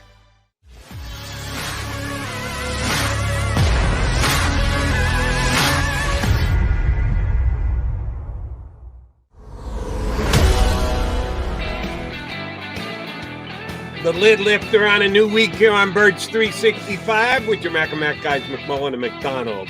Lucky enough to have our buddy Barrett Brooks join us for a good couple of minutes here today. Barrett, here's the first question I want to ask you. After watching the Eagles preseason this year, did you have to say to yourself, damn, I came along 15 years too early? With the amount of work that these guys are asked to do. I actually had to work for a living when I came into the National Football League. These guys kind of coast for a living in the NFL now. I don't think they had 25 practices in all actuality. I think it's like 24, 23 practices. Only like what? Maybe 8 of them were full pads.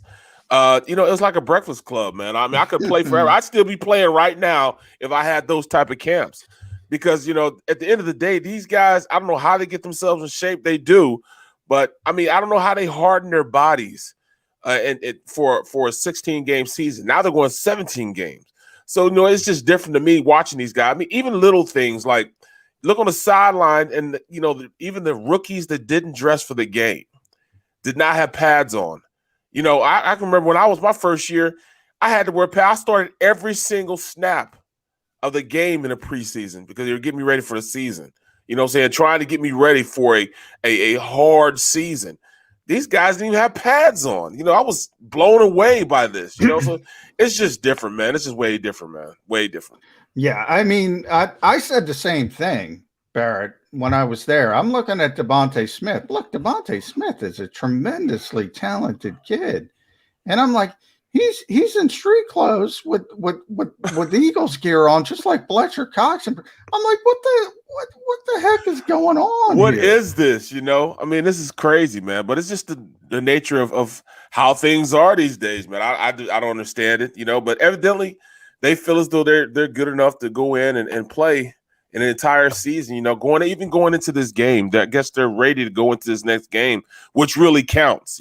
But I'll tell you one thing right now. There's a lot of guys sleepless right now who didn't sleep a wink last night going into tomorrow. By the way, I want to ask you about that from a player's perspective. So I get this Eagles schedule, and I'm like, I'm shocked by this. They're practicing today at 1:30. The cut down is Tuesday at 4. They're not going to let these guys practice, are they? Are they gonna kill these guys for what? Not kill them, obviously, because they're only going to be out there for 80, 90 minutes. But Are they really going to make these guys who they're going to cut go through one last practice? Would they do that?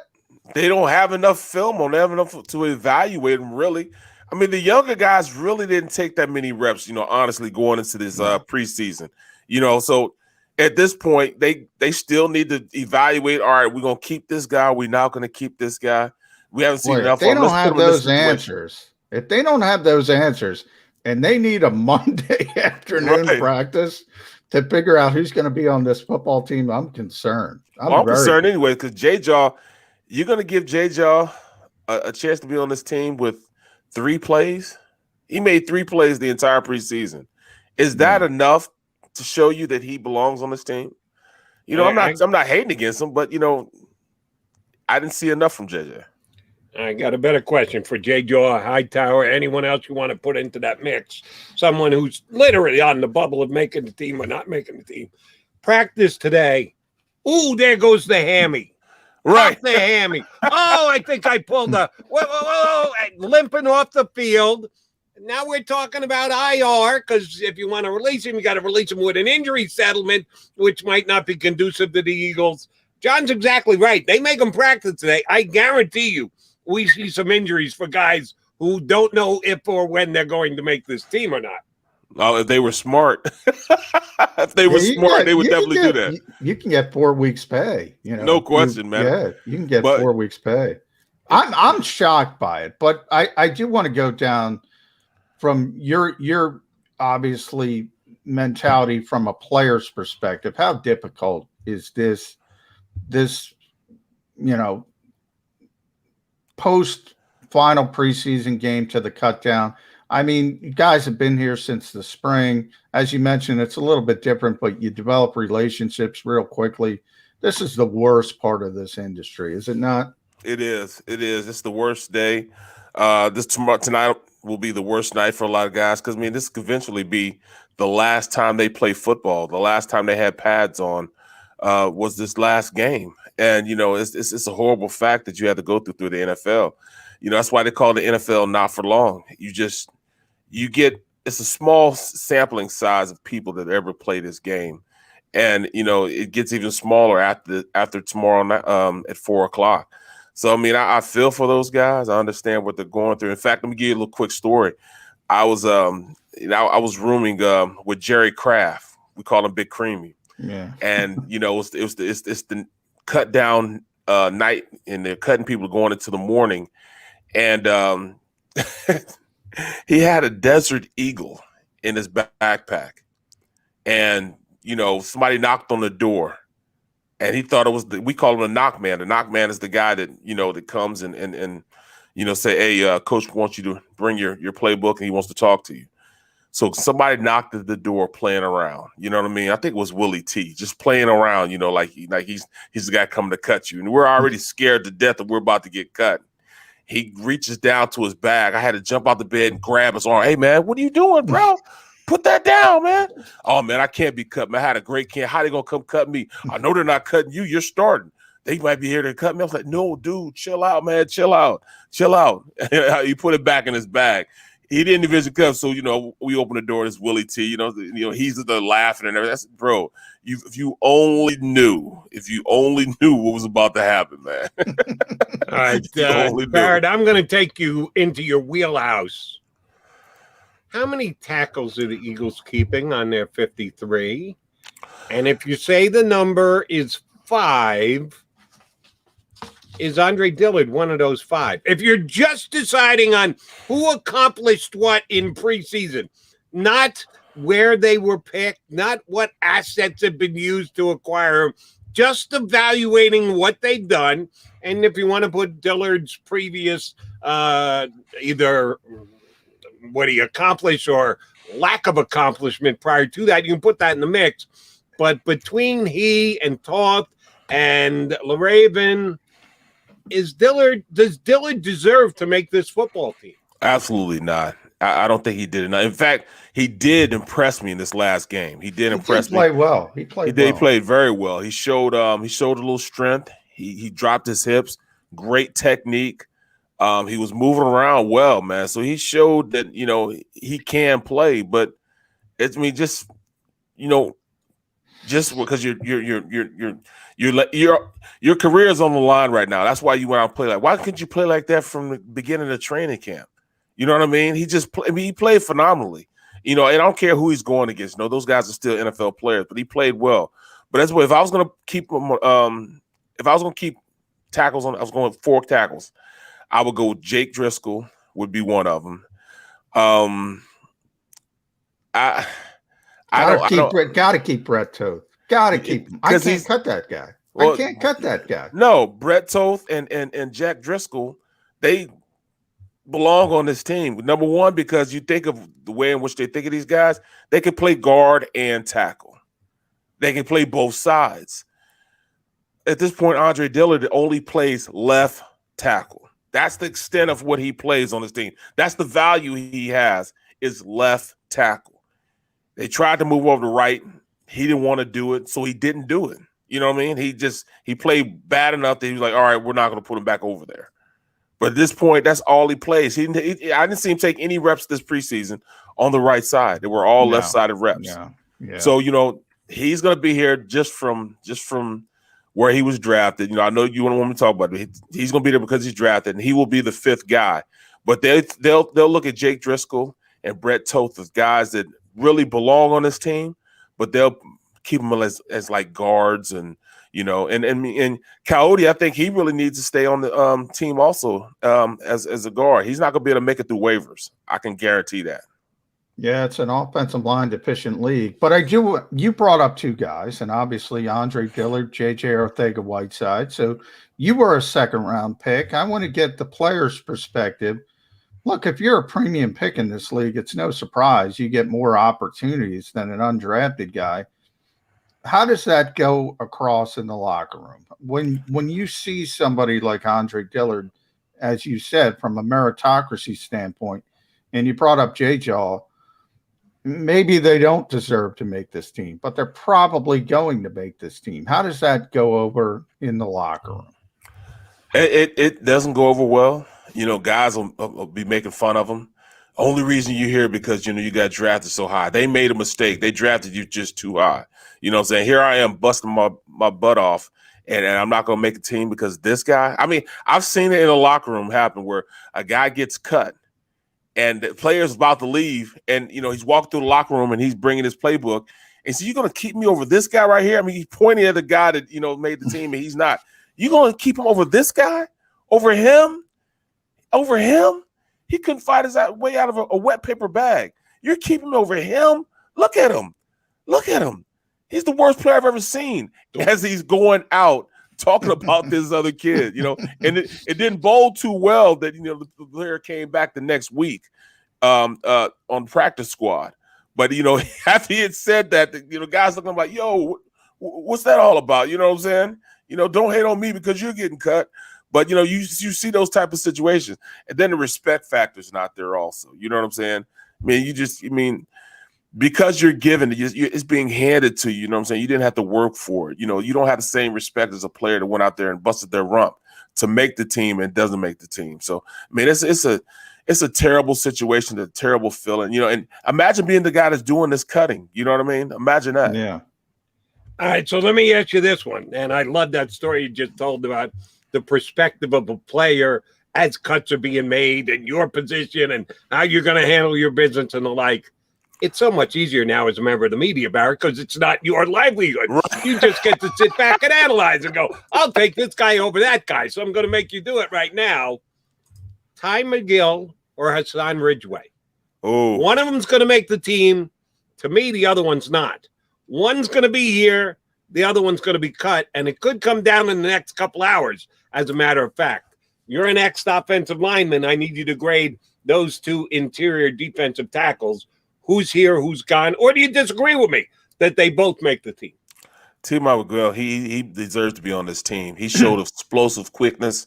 You had that veteran player, Hassan Ridgeway, but, you have a lot of veteran players there. You got Javon Hargraves. You got Fletcher Cox. These guys are your veterans, Ty McGill, he's played, long enough, in the league. What's his 6th or 7th year that he belongs to be on this team? He showed explosiveness, quickness, the ability to give a great pass rush, so I would keep him. He has the leg up in pass rushing. This is a pass rushing league. Hassan Reddick has the leg up in a run stopper, but this is a passing league. So you're not gonna really use him in that run block. Run block shedding capacity. Ty, he can get up the field, create havoc, and create penetration. Penetration kills all run plays, and you need penetration in the passing game to stop and collapse that pocket. So I think T.Y. McGill, he made the difference in camp. He showed it in camp. He showed it in game type situations. And he's ready to stay. He's ready to take that next step. Well, you mentioned decision making, Barrett. So let's talk about the guy making the decisions. It's not the head coach. It's not Nick Sirianni. He'll obviously be involved, but it's the GM. It's Howie Roseman. So when you're talking about T.Y. McGill, he had a great preseason, as you mentioned. Played well in practice, as we were able to see as well. But you start talking about the younger guys, and you start talking about how many of these late round picks can he keep? The Patrick Johnsons of the world, the Jacoby Stevens of the world. Do you find spots? Teron Jackson on the defensive line. Maybe you keep an extra defensive end instead of a defensive tackle. How much do you lean towards 2022, 2023 versus I just got to keep the best guy right now?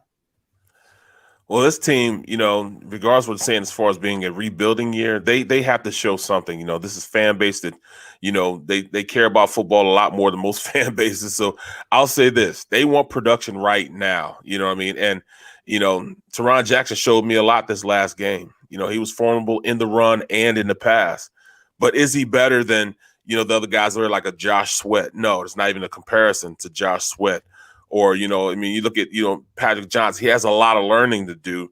And, we probably have to keep an extra safety because of the fact that Rodney McLeod will probably be on the PUP list. Or if they do carry him on the roster, he won't be on the PUPs. I'm sorry, he won't be on the PUP list. He'll physically unable to perform list. He will be on the active roster. So when he does come in, he'll be able to go in and play. So you have to keep an extra safety because he's going to be on the roster. So that takes away from a spot from the defensive line or the linebacker positions. So this is going to be really, really hard for this GM to make those type of decisions, because a guy like Jacoby Stevens, who they see going into the future, he probably won't be on the roster. He probably will be try to, get him over to the practice squad.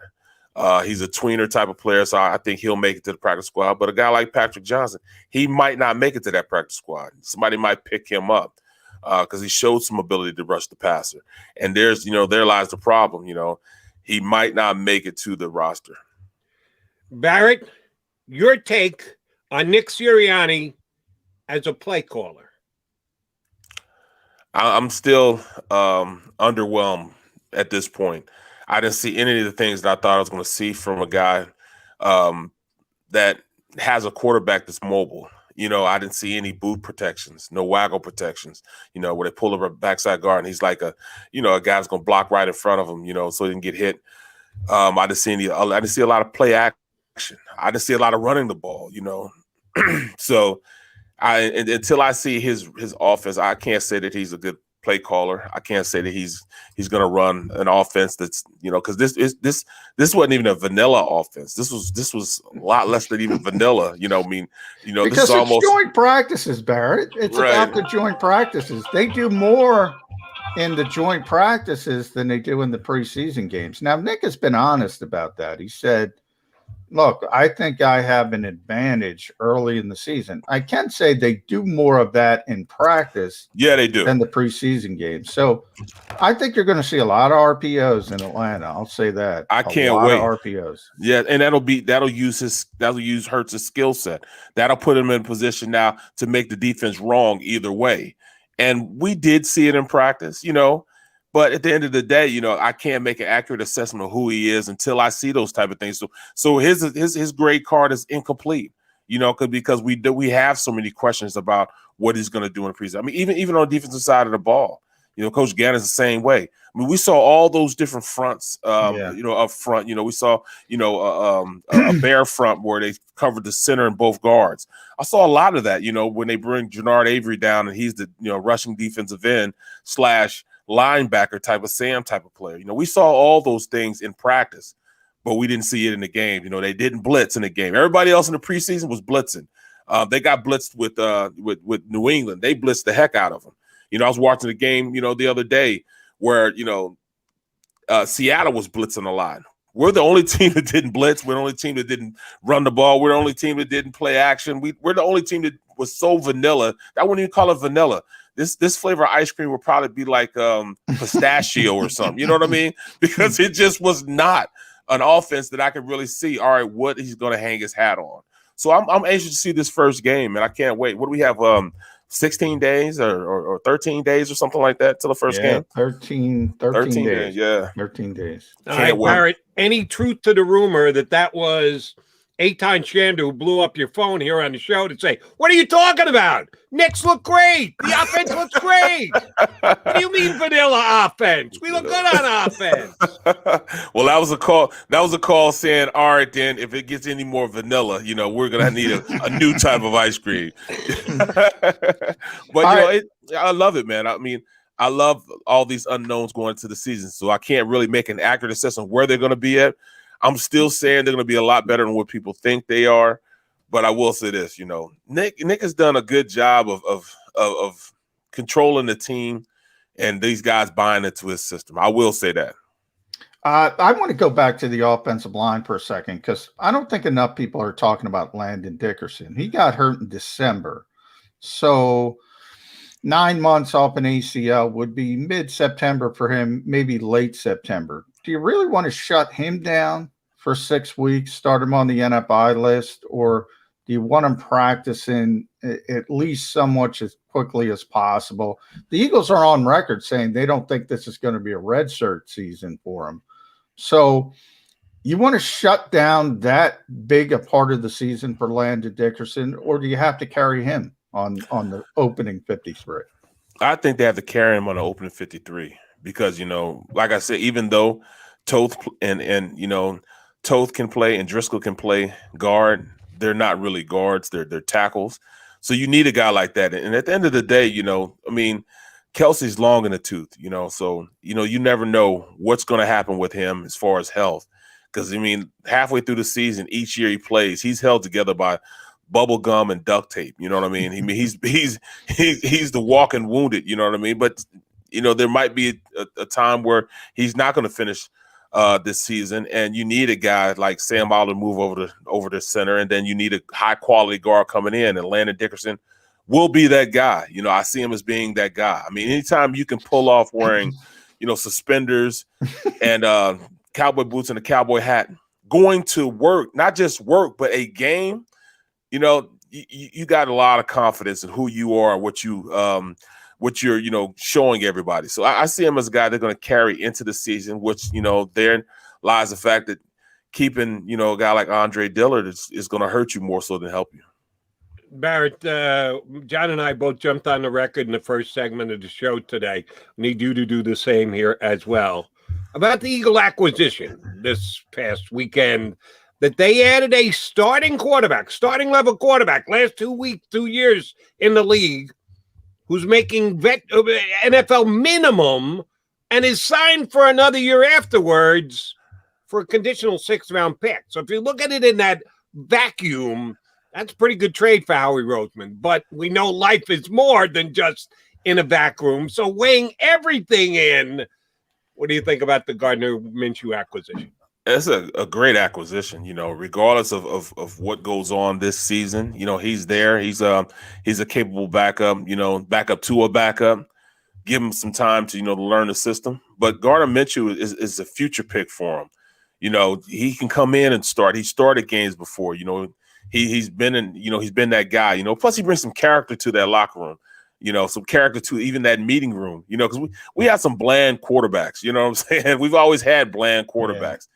He's a guy to bring some character. Yeah, he's gonna bring some character. You know, anytime you can pull off a Fu Manchu, you're that guy. You know what I mean? But at the end of the day, his skill set, he can play. He was on a horrible team, though. He hadn't won many games, but he's definitely had the offense going in the right direction. You know, he's not a dual threat quarterback, but he's very, very aware of what's going on in the pocket, and he adjusts very well. He can push the ball down the field. He can run that team. You know, he could be a starter. And anytime you can get a player like that, it gives you a leg up in this quarterback factory, the quarterback factory we have. But right, I mean, Barrett, he pulled it off. We just went through this. So I don't know if you saw this, but Ben Standig from The Athletic, he does this thing every year where he talks to 35 agents or so and does sort of a poll. And one of the questions he asked is, who is the most untrustworthy general manager? And Howie Roseman got more votes than anybody else. Now, from a player perspective, you're Jalen Hurts. The Eagles just went through this with Carson Wentz and Jalen Hurts in the other end. Now you're Jalen Hurts. They haven't exactly got behind you 100%, to say the least. All the Deshaun Watson whispers. And now they bring in a guy, as you mentioned, he's a starting quarterback in this league. He's had some success. He's more proven than Jalen Hurts at the bare minimum. How do you trust Howie Roseman if you're a player on this team? We've seen it with Zach Ertz. Is that a problem? You know what?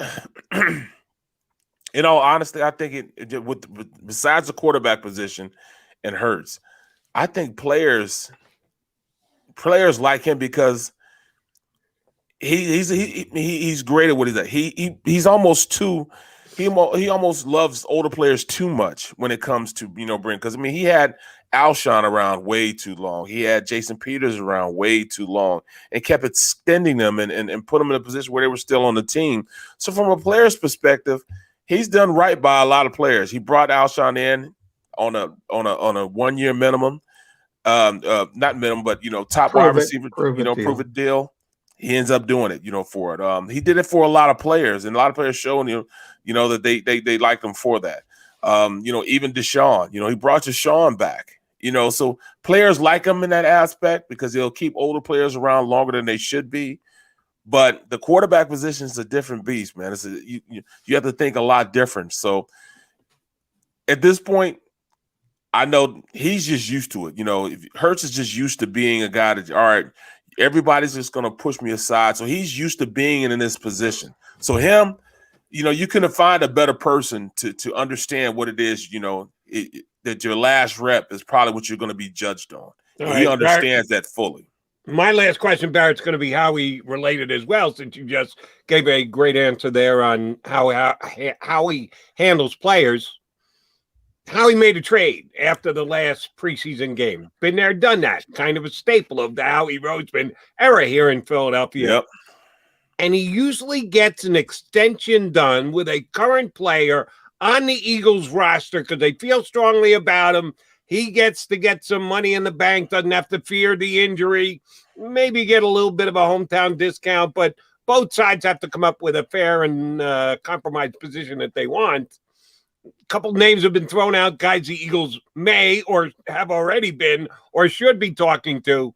They haven't gotten anything done. We'll even stretch it into the first couple weeks of the season. Eagles going to get a contract extension done with anybody on this roster? A guy that I think that they're talking to and they really need to sign him is Alex Singleton. Alex Singleton's done an amazing job of playing and working his way into the starter. In fact, he's probably the best linebacker we have on the team right now. I think he's a step ahead of even Eric Wilson. So he's a guy. And Eric Wilson is another one of those guys, but Alex Singleton needs to be rewarded for what he's done. He came in as a Canadian football player, special teamer, and has worked his butt off and become a starter in this league. He'll probably have over 110 tackles this year. He's that type of player. He's explosive. He plays the game the right way. So I think Singleton's a guy that they need to re-up. And then I think they're going to start talking to Miles Sanders also about re-up. Yeah, we had Ryan Paganetti on in hour one. Barrett, the assistant linebackers coach under Doug Peterson, game day, analytics guy. He mentioned when he would chart Alex Singleton's tackles in practice, the guys thought he was lying because he had so many more than everybody else. He's done an amazing job.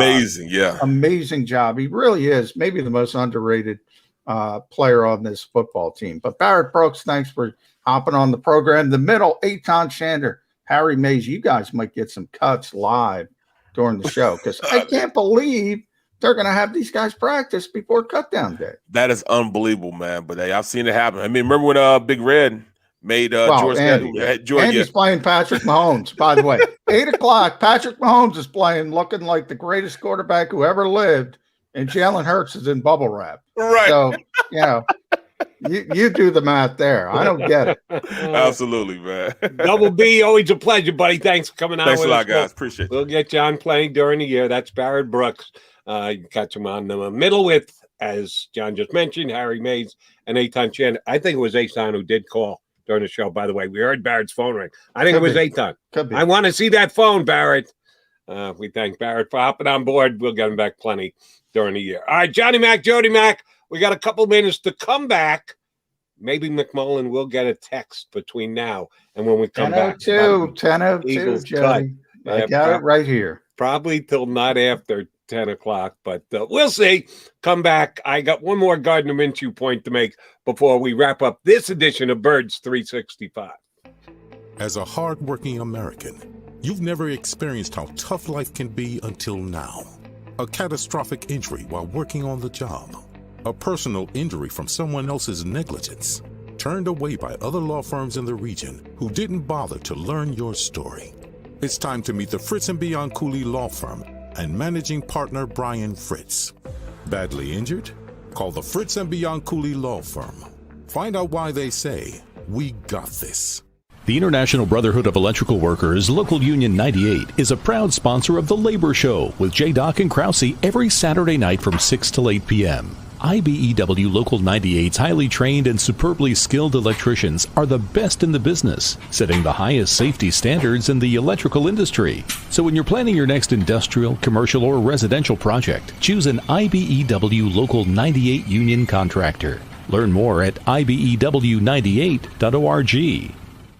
The savoring taste of a good bag of beef jerky is so enjoyable at any time of the day, as long as you can find it. Here's what we suggest. Pure Bull beef jerky is our answer, and soon it will be yours. Locally produced in the Philadelphia region, this high-quality, healthy protein snack is easy to secure. Go to steersnacks.com, and you'll see hot garlic, tropical heat, Pure Bull dry rub, and our favorite, Huck and Fod.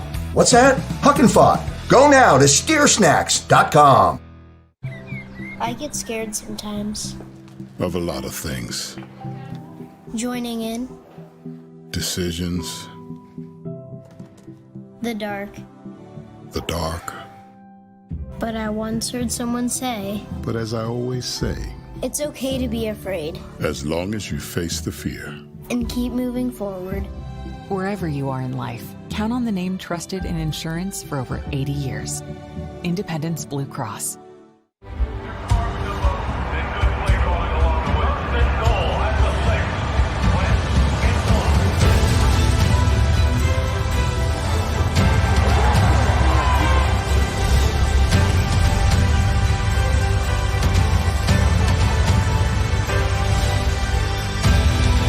On the field of life, First Trust Bank is there for you. Champions on three. 1, 2, 3. Because Philadelphia dreams deserve a Philadelphia bank.